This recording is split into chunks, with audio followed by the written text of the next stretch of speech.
David Farrant to the floor.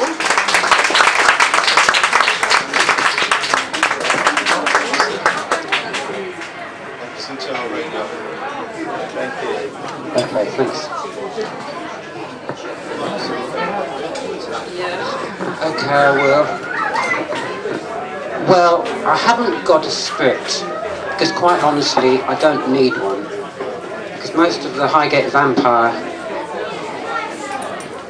shall we call it shenanigans, are sort of in my head. And I'm not likely to forget a lot of what happened all that time ago. Having said that, let me say at the beginning, in fact I always do when I go to talks, I do not accept the existence of blood-sucking vampires. I never have, and I never will. I think they're all entities which have just stepped out of Hammer horror movies, which people have exaggerated or just built into something they're not.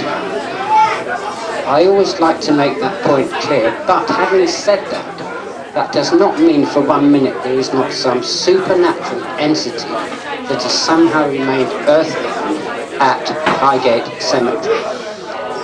What that entity actually is, nobody seems to know, but it's quite fair, I think, to say that it is malignant. Many years ago, 1971, many local people reported seeing a tall, dark figure just inside and around Swains Lane and other parts of Highgate Cemetery. It invariably just disappeared without trace after confronting people. But in '71, events seemed to take a change. People not only witnessed the figure, 2 people claimed to have been attacked by it. Now when I say attacked, I don't mean physically so much as psychically, meaning that some energy was employed by this entity, whatever it was, to have an effect on its physical human counterparts. One person was a male student who came from the North London Polytechnic. I don't know if it's still called that now, but it's the one in Holloway. He stated to the Hampstead and Highgate Express that as he passed the top gate of the cemetery, all of a sudden he became aware of a tall, dark figure. He said that it exuded a terrible sort of malign atmosphere, and in the next instant it pushed him to the ground with quite considerable force. Then it just promptly disappeared. This person didn't believe in ghosts, and he wasn't even expecting to see anything. Only a few weeks after that, a young nurse was passing Highgate Cemetery. She was returning to the Whittington Hospital where she worked, and as she went past the top gate, she suddenly also witnessed a tall, dark figure. And at the same moment, it flung her to the ground. And she grazed her elbows, and her tights were torn, and her knees were grazed, and all that. Just at that time, a car came along, a pedestrian car, and the figure just disappeared in the glare of the headlights. It was just like suddenly turning off a television picture. It was there 1 minute, and the next minute there was no sign of it. Now the motorist didn't actually see the figure, but he saw the girl, and he saw the state that the girl was in. He helped her into his car, and he took her to Highgate Police Station, which I guess is about half a mile from here, Highgate Village. The police made a thorough, she was asked about her experience, and she was given coffee or tea or whatever. And the police made a thorough search of the area, which is by the top gate in Swains Lane. but they could find no trace of her mysterious attacker. And more importantly was that at the place where the entity just disappeared, where the girl was attacked, the cemetery was lined by 15-foot walls on either side of the lane. So it was in '71 that events started getting a bit more serious. The sightings became more frequent, and I actually went and interviewed quite a few of the witnesses. I won't name them all here, they're too numerous to mention. I kept their accounts on files of the British Psychic and Occult Society. And then in August, I believe, 1970, we decided, that is myself and other members of the British Occult Society, to go into Highgate Cemetery and hold a psychic seance. There were about 5 people present, and we also had with us a psychic medium whose job was to make contact with the entity and find out what its purpose was. Unfortunately,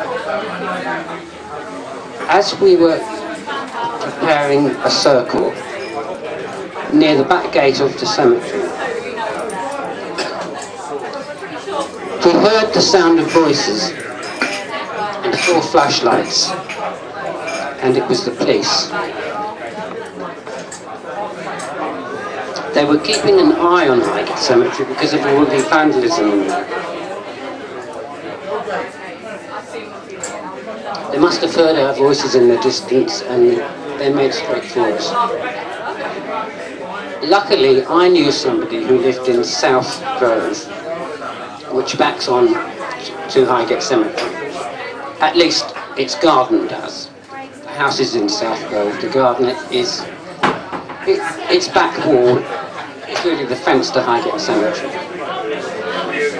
I thought we all split up and made for different exits in the cemetery. They made for the main entrance because that's the way we'd come by car. And I thought, if I can reach it was a family, if I can reach this person's garden,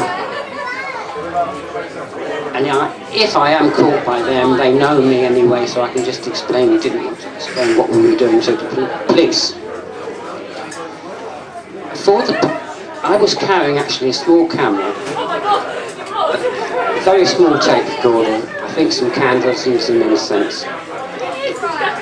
And I was also carrying a wooden stake, a pointed wooden stake. Now I emphasise that because this is where much of the confusion was later to come in. Oh, and this stake was engraved by Kabbalistic magical symbols. The purpose of a stake in Wicca, which I was involved in at that time, is used to cast an equal, whatever you wanted, a 3-foot or 9-foot, 7-foot circle on the ground, simply by putting the stake into the grass and drawing around it with chalk, then casting symbols outside the circle, protective symbol. That was what the stake was for. In fact, the stake even had a piece of cord attached to the top of it. We all carried small wooden Celtic crosses which would be used in protection in this particular ritual. But as I said, this was disbanded, this was broken up by the police, and I actually got arrested at the back of Highgate Cemetery just as I was about to climb over the wall into these people's gardens. Now I was taken to Kentish Town Police Station, and the police, by this time there'd been lots of rumours of vampires and all this nonsense at Highgate Cemetery, and the police, there'd been bits and pieces in the local newspapers, and the police were really angry with the whole situation, because all the stories of vampires and vampirism were attracting further vandalism, serious vandalism inside Highgate Cemetery. And so here I am, right into the hands of the police, and they've got an ideal scapegoat. I told the police that I didn't believe in blood-sucking vampires. I said it was part of a serious psychic investigation. And they were laughing and joking about it, and they said, well, I'm sorry, but, oh, by the way, I refused to give the police my address. Now, the reason for this was very simple. I also refused to name other people who had accompanied me to the ceremony or proposed ceremony. I refused to name them because quite a few of them had very good positions, they had good jobs, and obviously they were members of the society, and by that very virtue, by that, people are given confidentiality. I refused to give my address because had I given it where I was living in Highgate, the police would have gone straight to my flat, having kept me in custody, and they would have found all the society records there, records giving the members' name, membership forms with people's names and addresses on. So I refused to give my address, and I gave them a false name. Now the inspector in charge of the case approached me at the station. He said, look, you're not being very cooperative. He said, I'll tell you what we'll do. He said, if you would just plead guilty to the charge, it will go through very quickly in the morning. He said, I can't release you because you haven't given us an address. And you just get a slight warning for trespass.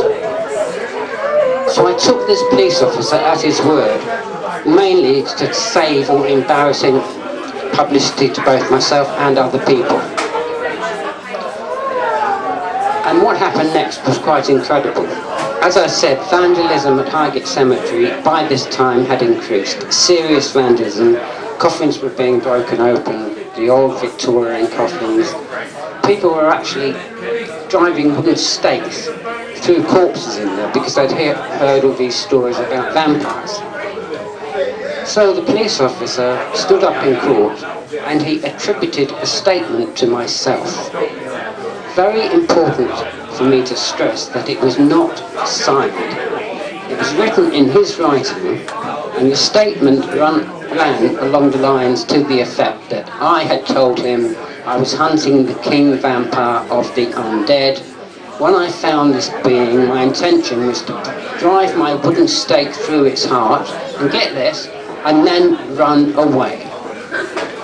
I ask you, is it possible that someone would say all that to the police and then just put at the end, then I would have run away? I think that more or less demonstrated to you that the whole thing was a farce. It was a set-up by the police. The police then produced items. They produced the stake with the magical symbols on it, but minus the piece of white cord. My camera had disappeared, which I'd seen lined up on the desk at the police station.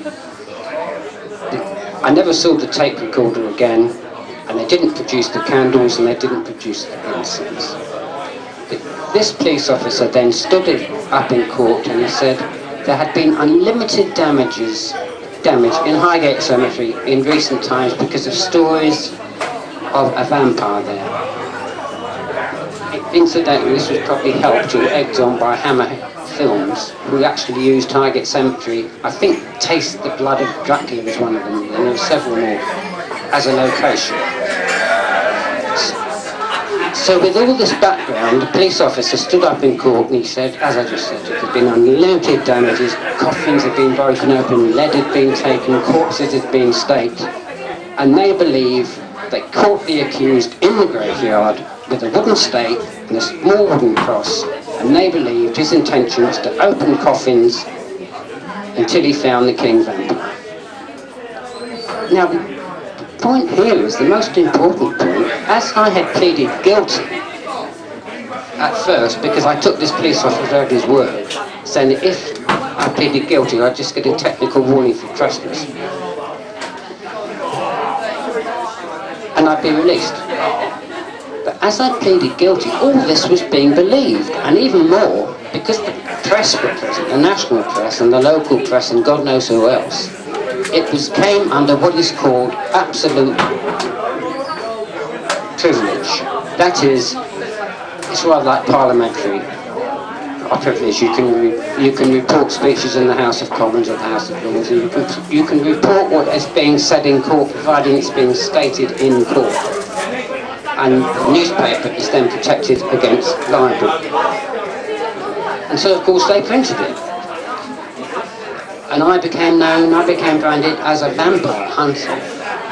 But in fact, I've always emphatically denied this. I'm not a vampire hunter. I don't even believe in bloody vampires. Sorry, excuse the language. It is appropriate, that word. I don't even believe in vampires.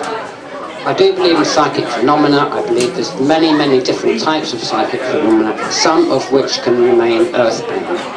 But that is how I became branded as a vampire hunter. And you better keep me informed on time, Mickey, because I...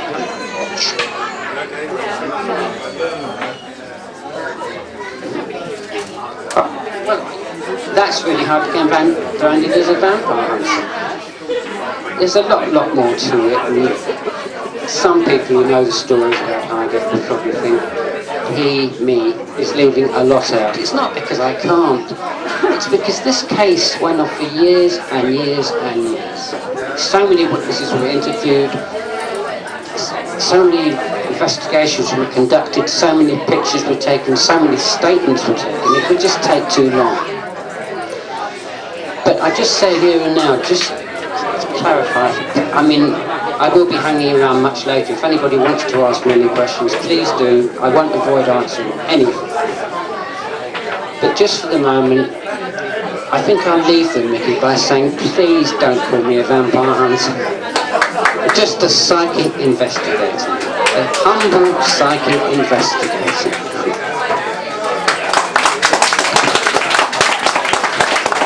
David Farrant, ladies and gents. I actually feel nervous because he was my inspiration.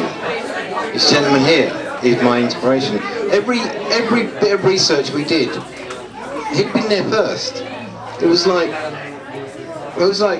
you know, it's like somebody else got all the credit and we're like, you know, walking his footsteps and attempt to get it. But no, this man was a pioneer.